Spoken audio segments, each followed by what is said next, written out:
Good morning. I'd like to welcome you to another edition of the Sunday School Review.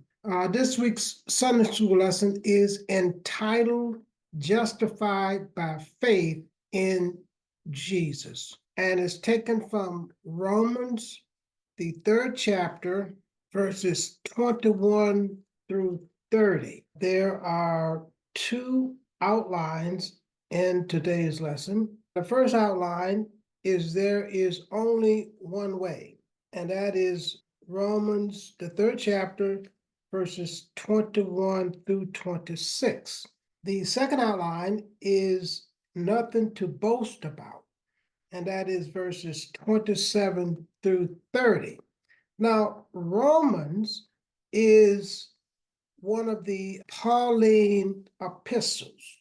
That is one of the epistles that was written by Paul. And the Pauline epistles are Romans, Corinthians, Galatians, and Ephesians. Now, this book of Romans was written to the Christians at Rome and also to Christians everywhere.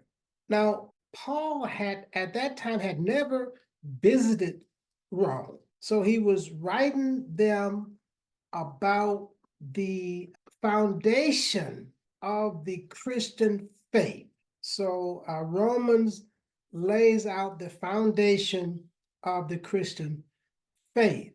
Now, the first two chapters of Romans is Paul is talking about the fact that both Jews and Gentiles have sinned. In other words, all have sinned, both Jew and Gentile, or the circumcised as well as the uncircumcised, that is, the Jews and the Gentiles. So that's what chapters 1 and 2 of Romans is establishing, the fact that all have sinned and came short of the glory of God. All, that is, Jews as well as Gentiles. And Paul was the apostle to the Gentiles. Now, the Jews had this notion, and Paul had to contend with his Jewish brethren and getting them to understand that the plan of salvation was for the Gentiles also. Paul, at much of his writing, spoke of the fact that it was to the Jews first, but not to the Jews only. And that's what he had to contend with his brethren, even Peter, who had the keys, and he opened the doors of the church to the Gentiles.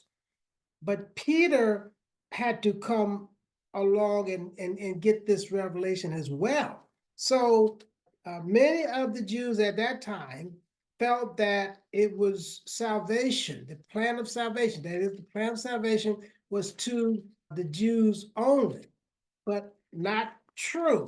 And Paul, as the apostle to the Gentiles, his writings was mostly to Gentiles, but he also had to contend with his Jewish brethren and bring them along to the knowledge, to the understanding that salvation was not only to the Jews first, yes, but not to the Jews exclusively. In this chapter here, that is chapter 3, Paul is talking about the doctrine of justification by faith. Justification by faith. In other words, we are justified by faith in Jesus Christ. We're not justified by works of the law. We are justified by faith. And Paul is talking about the doctrine of justification. That is, we're justified by faith in Jesus Christ. We are not justified by the law. And let's look at our first outline, And it says there is only one way. In other words, if I would sum up this outline, there's only one way. There is only one plan of salvation. One. There's no plan of salvation for the Jews and a separate plan of salvation for the Gentiles. No. There's only one plan of salvation. God didn't come up, well, I'm going to have two plans. But no, there's only one plan of salvation. And that plan of salvation is for both Greek and Jews, both Jews and Gentiles. One plan of salvation. And there's only one way. Okay, that's what this outline stands for. So there's only one plan of salvation. Let's look at our first outline. And actually, our first outline starts at verse 21. But let's read verse 20. Verse 20 says, therefore, by the deeds of the law, by the deeds of the law, by the keeping of the law, there shall be no flesh justified.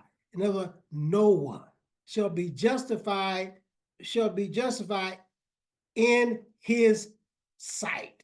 For by the law is the knowledge of sin. So the law only gave us the knowledge of sin. The law condemns. The law does not justify. The law does not make one righteous. That's what justified means, to be made righteous. The law does not do that for no one. So that's verse 20. By the deeds of the law is no flesh justified. Let's go to 21, which that's our first outline, 21 through 26. But by the righteousness of God without the law, but now the righteousness of God without the law is manifested, being witnessed by the law and the prophets. Okay, 22.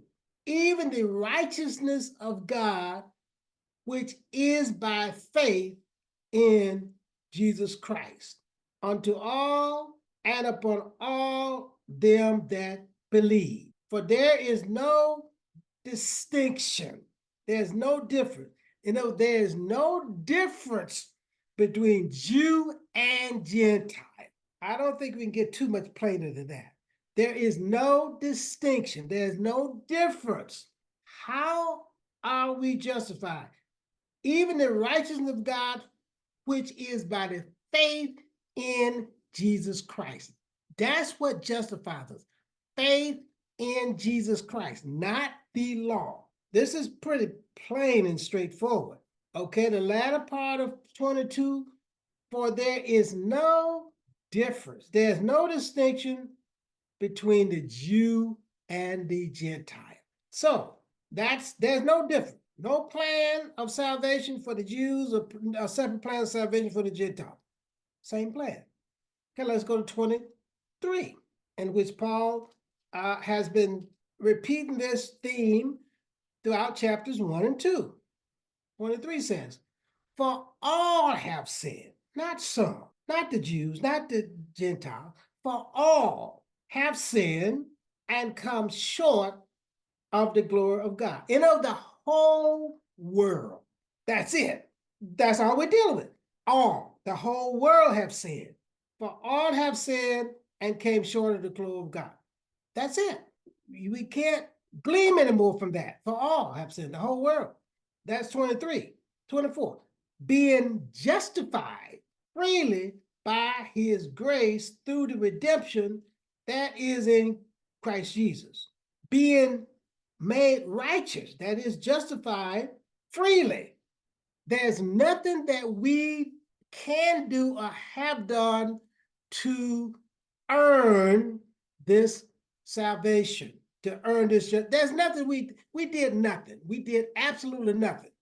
We kept no laws or nothing. We did nothing. That is freely. When you receive something free, you did not put forth any effort on your own to merit that. It's unmerited. It's free. Being justified freely by his grace. So grace is an unmerited favor, unmerited. You don't earn grace. It's gratuity. That's why when they say gratuity, that means gratuity. You give it whatever, you 5, 10, 20% freely, gratuity. And in the most cases, that's where it stems from. I know some restaurants they add that on and all that, but that's the root of that freely, grace. Being justified, that is made righteous freely by his grace, by his unmerited favor, through the redemption that is in Christ Jesus. Christ, we have a song. He paid it all. We didn't pay a dime. We didn't pay a penny. He paid it all. He redeemed us. We were redeemed by him freely. We didn't have nothing to do with our redemption. He died for us. He paid it all on the cross. He redeemed us freely. We didn't have anything to do with that. So being justified is being righteous freely by his grace, by his unmerited favor, through the redemption. He died for us. He redeemed us. He paid the price that we ought to pay. He paid that, and him alone. He died for us. He paid it all. 25. Okay, yeah, we're still in 20 in the first outline. 25. Whom God has set forth to be a perpetuation through faith. That is, he died for us. In his blood to declare his righteousness. Look at the word his. Not to declare our righteousness, but his righteousness. The righteousness that we have no righteousness of our own. The righteousness that we have is the imputed righteousness of Christ. We have no righteousness. So it's his imputed righteousness that we have, that we accept by faith. It's faith that we bring to faith to declare his righteousness for the remission of sins that are passed through the forbearance of God. So when he paid the price, he paid the debt and gave us a clean slate. In other words, pardoned us. It was as if we had never committed any wrong. He gave us a clean record. When we accept him by faith, he gives us a clean record. Nothing that we've done, but he paid that debt. He paid that price. The shedding of his blood, he paid that price for us and gave us a clean record. Not guilty. That's what he did. In 25, 26 is the last verse in this outline. To declare, I say that at this time, his righteousness, again, his righteousness, that he might be just and the justifier of him which believeth, have faith in Jesus. So justification is by faith in Jesus Christ. That's what you're justified by faith in Jesus Christ. You're not justified by works of the law. You're not justified by any of your efforts, anything you do, any works that you do. That does not justify you. You're justified by faith of Jesus Christ. Now that's the first outline. There's only one way. So there's only one plan of salvation. There's only one way that you can be justified. That is by faith in Jesus Christ. Whether you Jew or Gentile, there's not a way of justification for the Jews and another way of justification for the Gentiles. No, there's only one way to be justified for anyone, all the world. That is being justified by faith of Jesus Christ. That's it. That's why I said no, only one way, one plan of salvation, one way to be justified. That is by faith in Jesus Christ. For both Greek and the Jew or Gentile or the circumcised or the uncircumcised, whichever way you want to slice it. Okay, let's go to the second outline. Second outline tells us there's nothing to boast about. That's the second outline. Nothing to boast about. And that is verses 27 through 30. Let's go to 27. Where is boasting then? Is excluded by what? Of works? Nay, but by the law of faith. You can't boast, okay? Good works cannot make you right with God. Good works can't make you right with God. Therefore, you can't boast. Well, I've done good works. So can that make you right with God? And it said in 27, nay, no. In other words, no. We say no. No. Can good works make you right with God? No. Or nay, as it says here. But by the law of faith. Faith is what makes you right with God, not good works. That's again plain. Nay or no. Okay, let's go to 28. Therefore, we conclude that a man is justified by faith without deeds of the law. So again, you're justified by faith, not works of the law. I mean, this lesson is real straightforward. We read it, it is what it is. It says what it says. Therefore, we know when we say therefore, that means in conclusion, after we've examined it, therefore, we conclude, that's what it says here. We conclude that a man or woman as well, okay, so that covers the whole world. A man is justified by faith. By faith is what you're justified, without deeds of the law. No, the law don't justify you. 28, that was 28. Let's go to 29. Is he the God of the Jews only? Okay, this is a question here. Paul is saying, is he the God of the Jews only? And he said, well, yes. No, he's not. Because let's read it again. Is he a God of the Jews only? And that's what I've been saying already, ever since we started. He's not just a God of the Jews only, to the Jews first, not to the Jews only. Is he not also of the Gentiles? Yes, of the Gentiles also. So in other words, 29 is real straightforward. I don't know how you can miss this one. Is he a God of the Jews only? Is he not a God of the Gentiles? Yes, of the Gentiles. So is the question, the answer to the question, is he a God of the Jews only? No, he's a God of the Gentiles too. Not the Jews only. To the Jews first, but not the Jews only. That's what it says. I think I see only. It don't say, is he a God of the Jews? Yes, he's a God of the Jews. Is he the God of the Gentiles? Yes. But it didn't stop us. It didn't say, is he a God of the Jews? If it stopped there, it would be yes. But if it said, is he a God of the Jews only? No. Is he a God of the Jews? Yes. Is he a God of the Gentiles? Yes. But neither one only. So that clears that out. We don't need to, as they say, we don't need to dwell on that any longer because it's pretty clear. Okay, let's go to 30. Sin, it is one God. Okay, we've established there's only one God.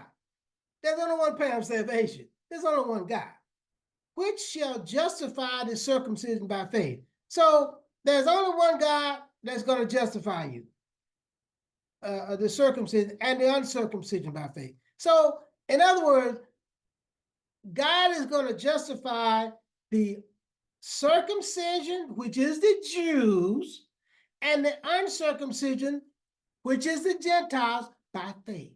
So both the circumcised, which is referred to the Jews, and the uncircumcised, which refer to the Gentiles, they both are going to be justified by faith. Since sin, it says sin, there's one God. Ain't no two gods. well, this God over here is going to justify the circumcised, which is the Jews, and the God over here is going to justify the uncircumcised, which is the Gentiles. No. Sin, there's only one God. He's going to justify the circumcised by faith, which is the Jews, and he's going to justify the uncircumcised by faith, which is the Gentile. That's it. So Peter and the other apostles had to come to the conclusion that God is of no respecter of persons. They had this idea that God was a respecter of person. No. God's plan of salvation was meant for the whole world. It's just like if you go to a play, I don't see it done a lot. They got, okay, act 1, scene 1. And then they got act 2, act 3, act 4. Now, if there's 5 acts, I'll just say this, and you in act 5, your part don't take place until act 5. You don't come out in act 1. You wait until act 5. You part of the play, but you don't come on until act 5, much later on. But it doesn't mean that you're not part of the presentation. You will be. So the Gentiles was always in God's plan. And as I said before, I think I said it a week or so ago, to the Jews first, not to the Jews only. So the plan of salvation was always for the world, that is Jew and Gentile, circumcised as well as uncircumcised. So we justified both Jew and Gentile, circumcised or uncircumcised, is justified by faith in Jesus Christ, not by works of the law. And that's our lesson today. We'd like to thank you for watching. We ask you to join us next week for another edition of the Sunday School Review. Thank you.